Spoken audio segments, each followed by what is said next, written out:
Hello chers apprentis et bienvenue dans cette vidéo. On va continuer de cloner le site de wire.com. Dans la dernière vidéo que vous pouvez bien sûr toujours consulter, on avait réussi à faire le menu de navigation, c'est-à-dire ce menu à l'entête de la page web. On a réussi à faire ce titre là, on a fait ce paragraphe et également le bouton qui est là. Donc on va maintenant chercher à faire cette section.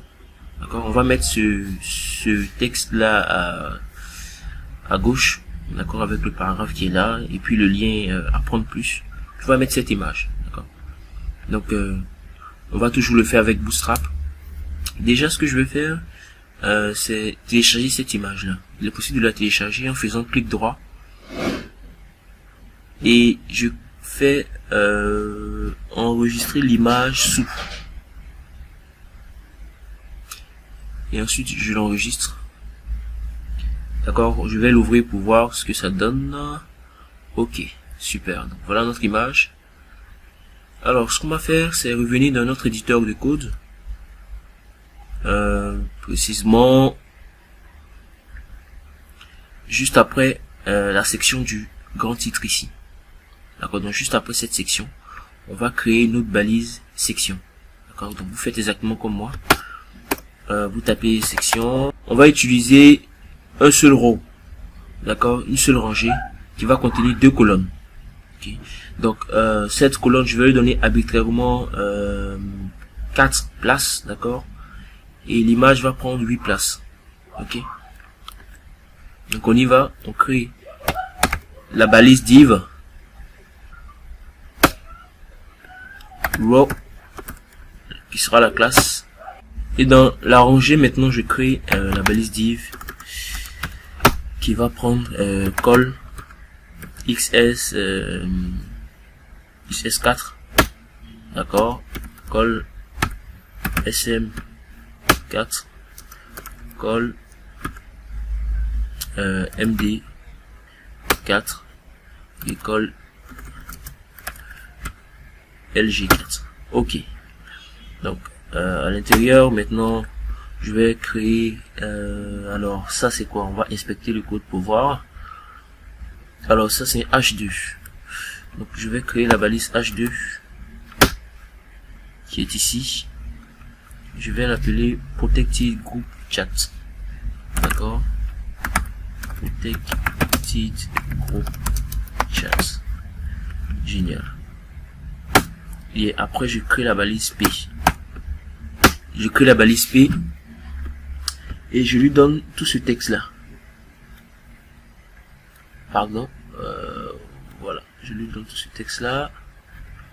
Génial. Ok. Ok. Donc j'arrange tout ça.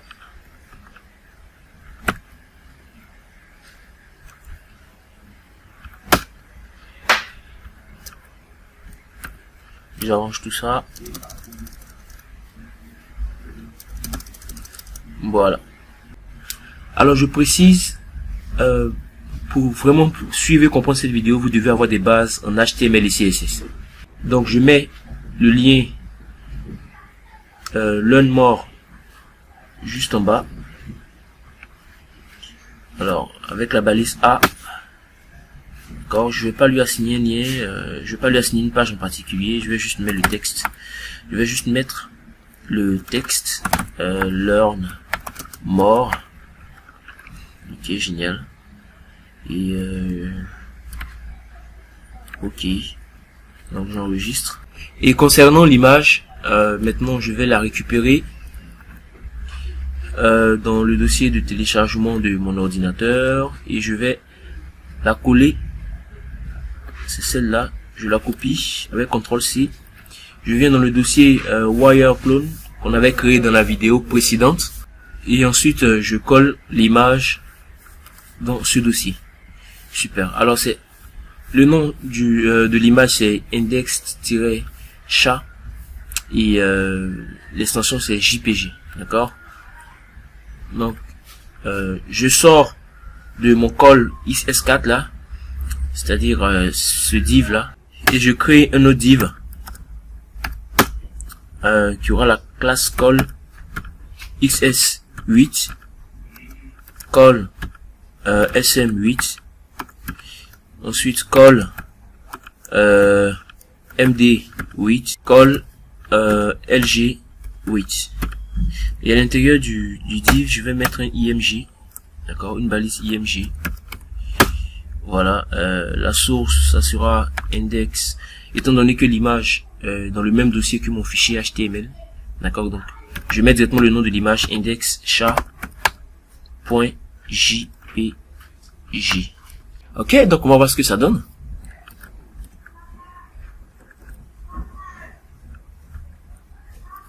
On va ouvrir la page index.html à l'intérieur du dossier wire clone.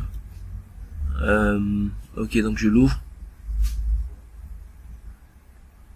Waouh, l'image est énorme. L'image est énorme. Alors ce que je vais faire, c'est chercher à la réduire. Je vais vraiment chercher à la réduire. Alors je vais venir à ce niveau là, je vais inspecter l'image. Ok, donc je remarque qu'elle a une propriété white de 60 VW.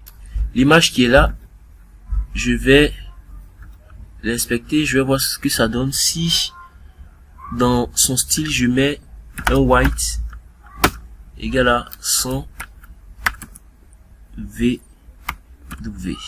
Alors là ça baisse, là ça a bercé, mais pas assez. Je vais donc essayer encore de diminuer, je vais essayer de voir. Donc l'outil d'inspection de Chrome là vous permet de pouvoir faire des tests en temps réel, d'accord. Donc ces tests n'ont pas vraiment pris effet de façon définitive, mais par contre ça vous permet de voir en temps réel ce que ça va donner.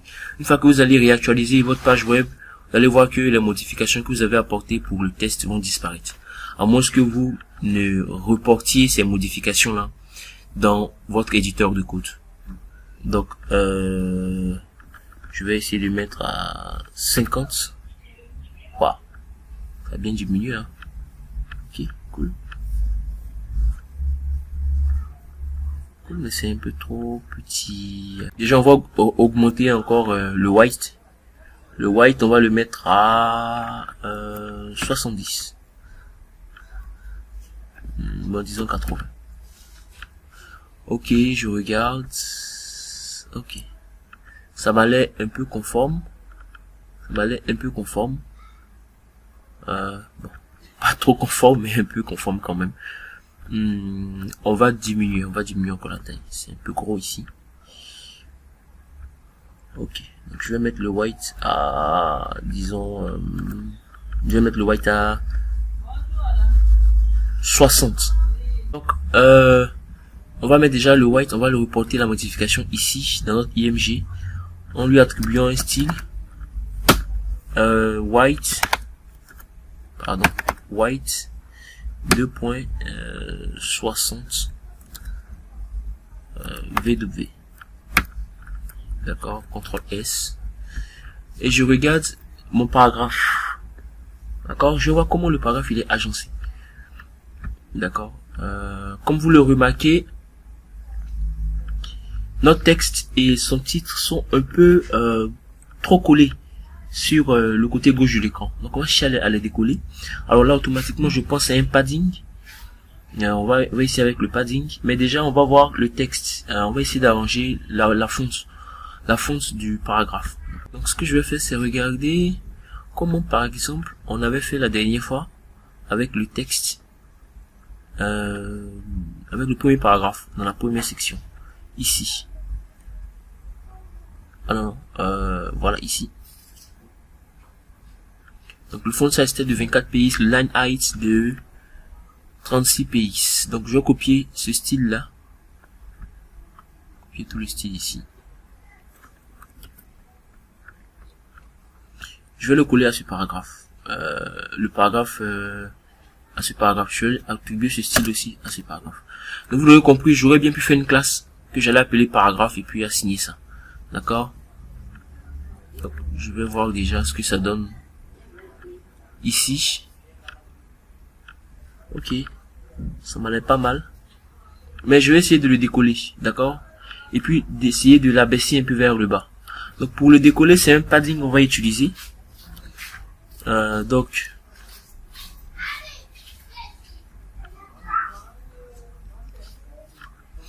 je vais attribuer un style à ce div là, au div, je parle de tout ce div, le div qui est ici, d'accord?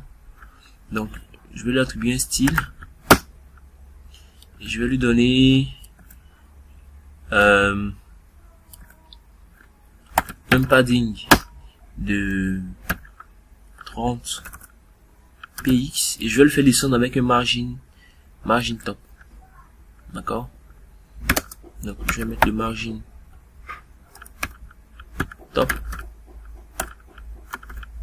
top de 15 px aussi.